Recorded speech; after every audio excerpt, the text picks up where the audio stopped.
Coming up on Texas Voices. Fall into her arms, darling, that's called cheating.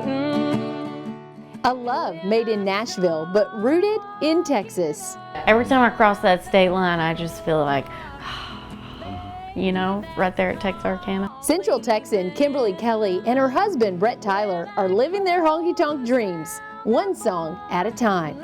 Plus, a centuries-old art is alive in Salado. Every time I get glass in my hand, it's an opportunity to make something new. We stopped by Salado Glassworks, going 10 years strong. And the rodeo and ranch life is a family tradition for this LaVernia native. It just makes my heart happy.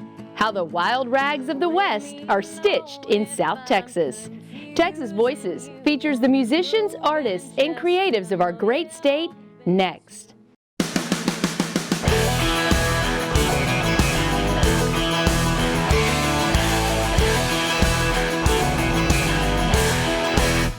Stoke the fire and keep on digging. Make the most of what you're giving. It may seem cold and it may seem tough. Even steel will bend when you heat it up. You're on the road to better days. You can outlast the sun and outlast the rain. Ain't a lot of lessons made. Let me tell you, son, soon you're gonna show us how it's done.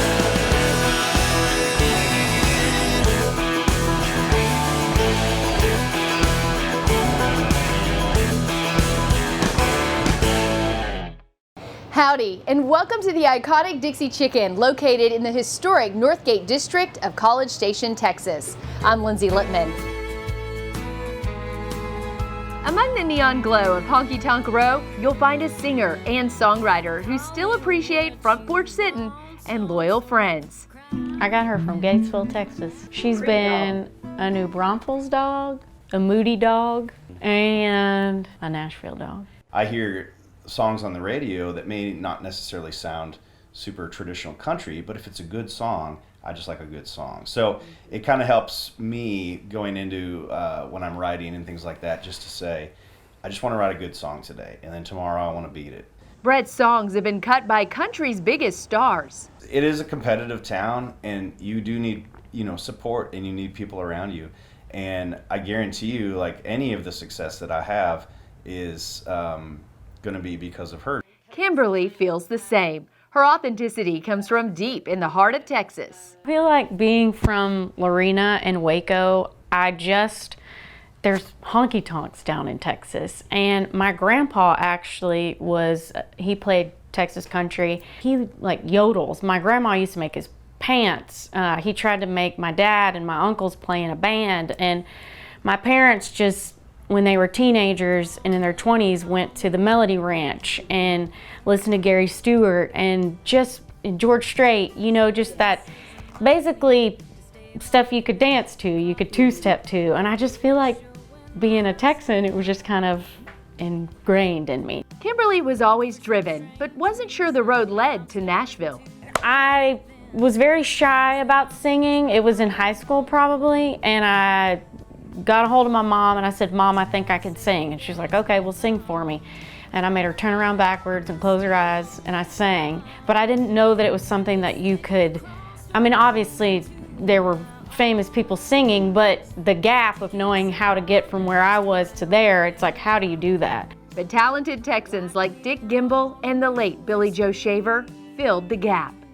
People in Nashville weren't so far away. The connections started getting closer and closer. You think that it's just crazy up here, but when you get up here, it's not that crazy. If you're just up here and you spend some time up here and pay your dues, things happen. Which is how she met Brett, who produced her latest EP, Don't Blame It On Me. When she's not hosting her own show on Gimme Country Radio, she's making the likes of Reba, Leanne, and Patty proud. So when I set out to make my project, I just thought, actually my mindset was, I'm gonna make this as if it's the last record I'm ever going to make. So just the best you can be. Find the best songs, write them. If I don't write them, it's okay. I'm just trying to make a record like the ones I grew up on. And that's where I landed. Brett, you know, being in Nashville and in commercial country, he had a way of kind of blending my more traditional sound with making it sound a little bit more modern. So I feel like it's just where I'm from.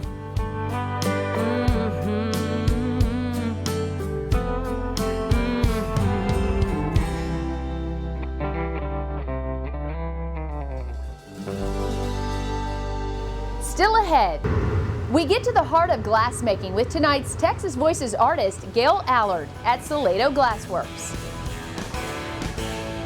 Follow your heart to Waco, Texas, home of the famous Magnolia Silos, Cameron Park Zoo, Baylor University, Dr. Pepper Museum, BSR Cable Park, and so much more. Enjoy the arts, historical sites, outdoor nature, entertainment, music, food, drinks, and events in a diverse, welcoming place you'll find yourself coming back to again and again.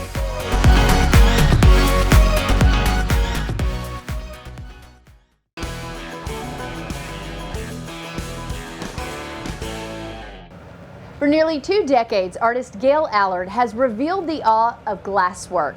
How something can be so fragile yet so strong is part of the mystique.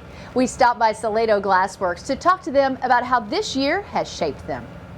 There was a time that the world's best glass blowers heavily guarded the secrets of their art, and in Italy they were forced to Murano Island to perfect the craft. Punishable by death, some escaped anyway, and centuries later, Every time I get glass in my hand, it's an opportunity to make something new. the art is alive in the hands of Gail Allard. You know, I'm just thankful that I've been able to hang on for this long. You know, art business is incredibly hard, you know, but everyone needs a little something for their soul. So I think that's, you know, people get to see the fire and they get to see all of us running around and working and you know, that team kind of making that blob turn into, you know, this thing and everybody involved to make that happen is fun to watch. You know, I mean, who doesn't love fire? Yeah, I like watching fire. and sharp things. That's right. And beautiful things. At the heart of glass blowing is the possibility of something new. Let's take that. Let's try something a little bit of a spin off of that and make something new out of it. So it's been helpful being able to, you know, to create a little bit differently, and you know, we're working through it. The Salado Glassworks studio is open for all to see and feel what it's like to touch an ancient art. The glass is in there? Yes, ma'am. Okay. There's a big tank in here. It's called a crucible. It holds about 300 pounds of glass at 2,080 degrees. Wow. And that's kind of the base for everything. So we start off with a clear glass. We'll go over and we dip into our colors. This is a milestone year, a decade in business. This is the part where we actually get to touch the glass. All right, so I'm gonna shape this glass up just a little bit with a wet newspaper. And I'm using my pinky finger, my index finger, and my thumb to squeeze through that paper to kind of shape everything up. I can see it going now, that's good. A little bit more. If there's a lesson to be learned in the fire, this was the year that all things can be broken and made beautiful again. And that's the beauty and the mystique for me is, you know, it is a new start to everything. Every day, it's like, what am I gonna do? Like, as soon as I get that glass and go, it's just, you know, it's gonna be new, it's gonna be different, and there's always, you know, this hopefulness of like, whatever I'm gonna make is gonna be awesome. Tomorrow's gonna be awesome. The next year, I hope, is gonna be awesome. You know, it's just, gotta keep your head up and keep going.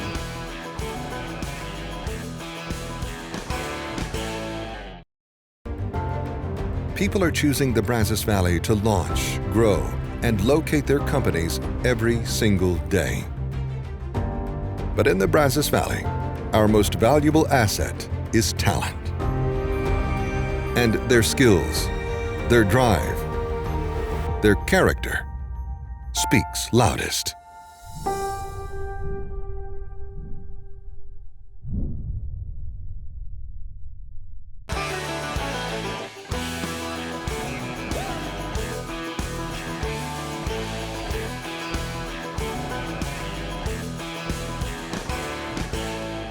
It's a staple of Western culture, the wild rag. You may call it a bandana, a scarf, or even a mascota, but no cowboy worth his salt would be caught on a cattle drive without one. In the town of LaVernia, Texas, is our Texas Voices creative, who's keeping the tradition alive and well. And friends, if it's good enough for Gary P. Nunn, it's good enough for us. If Lacey Robbins isn't in the barn on her LaVernia Ranch, she's here. I can disappear into my workroom and on my worst day. I don't play music. I listen to the machine and I just sew. And I can let it all go. She comes from a long line of talented seamstresses, including her grandmothers on both sides of the family. Started out as a Rosie the Riveter, and then worked her way into becoming a tailor and seamstress. Wow. She sewed anything you can possibly imagine, suits, dresses, ball gowns. Then my dad's mother, we would show her something, and she very rarely sewed from a pattern. But she was more focused on farm, ranch, and rodeo life. I spent many a night on somebody else's horse while my dad was picking up broncs and participating in rodeo also. Even earning her ag degree at Texas A&M University. And I was resistant. I was in FFA, I was in 4-H, and I was not learning to sew. I was not. And my mom and both of my grandmothers were like, you should learn this. It will come in handy. Yeah. I'm not doing it. Years later, a Halloween costume request from her kids stitched a different story. They wanted to be Eeyore and Piglet. And my mom didn't have time. Yeah. And I went and bought a sewing machine. I bought the patterns. I went to the store, bought everything I needed, and in 2 days, taught myself to sew and made the costumes, and that's where it started. And you've been doing it ever since. And I've been sewing something ever since. Twisted L Wild Rags offers custom pieces and even large orders, whether it's for work or play. I have a really, really hard time telling people I cannot do something. So I try to find a way. Even if it's learning the hard way sometimes, Lacey keeps the needle moving in life and her love for making things that last. It just makes my heart happy. You can check out more at twistedl.com. Still ahead, a love story that started here at the Dixie Chicken, and it's still going strong 40 years later.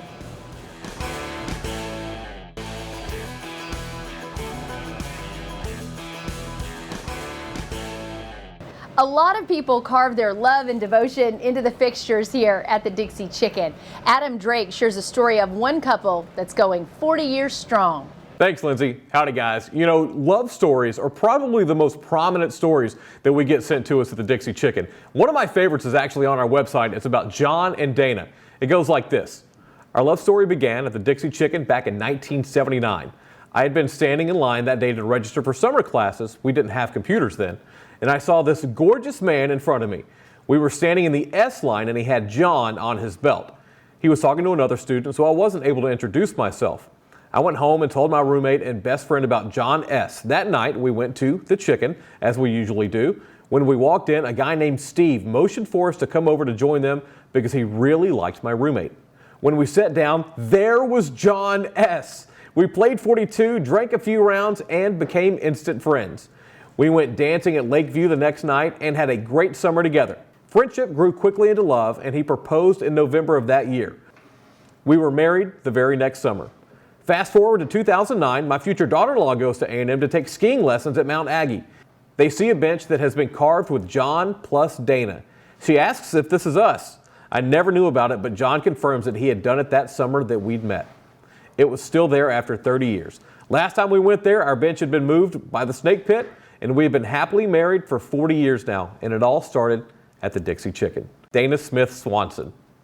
It's stories like this that just kind of make our hearts feel a flutter as well, because we love love stories. There have been so many, and if you have a love story or any other story you'd like to share with us, hit us up at dixiechicken.com. Thanks, Adam. Be sure to follow us on social media and at texasvoicesshow.com. Y'all have a great week. We'll see you next time. 1, 2, 1, 2, 3.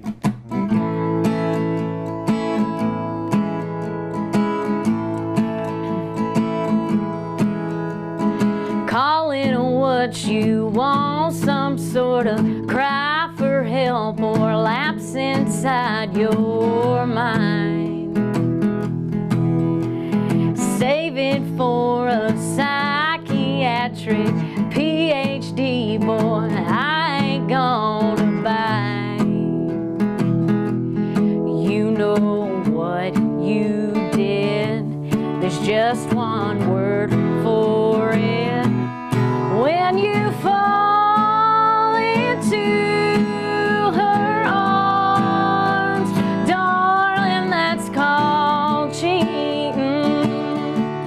And when I start walking out that door, baby, that's called leaving. When I close down the bar and let a friend drive my car, well, that's called drinking. If you're feeling what I'm feeling, that's called pain. Yeah, some things have a name.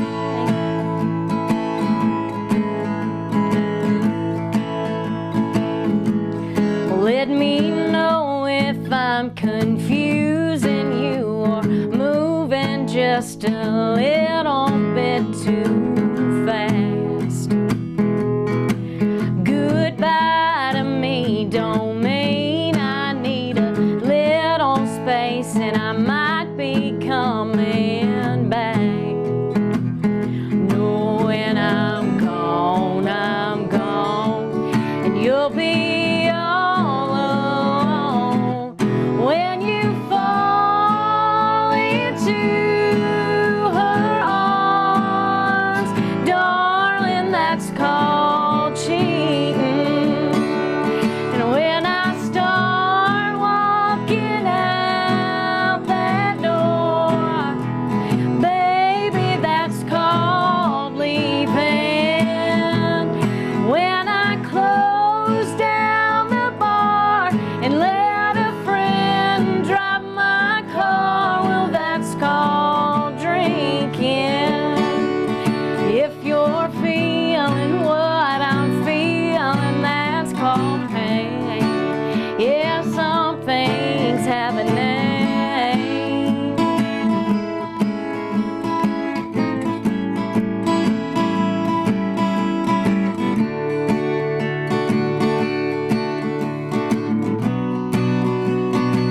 Yeah, when I close down the bar and let a friend drive my car, well, that's called drinking. If you're feeling what I'm feeling, that's called pain. Make no mistake, yeah, some things have a name.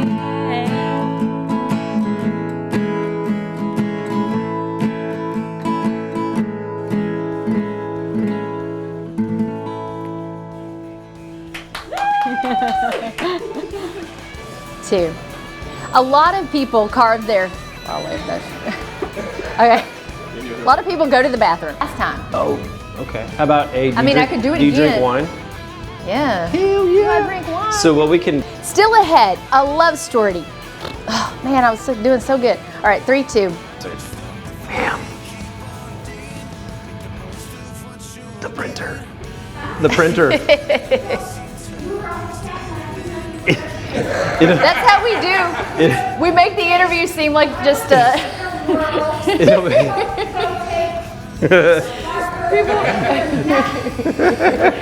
It's all right. whole interview, she's gonna be in the back with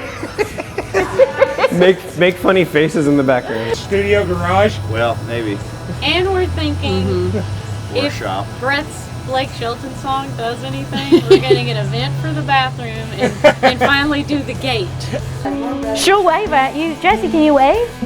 Oh, come on, wave. Yay! She waved at the people.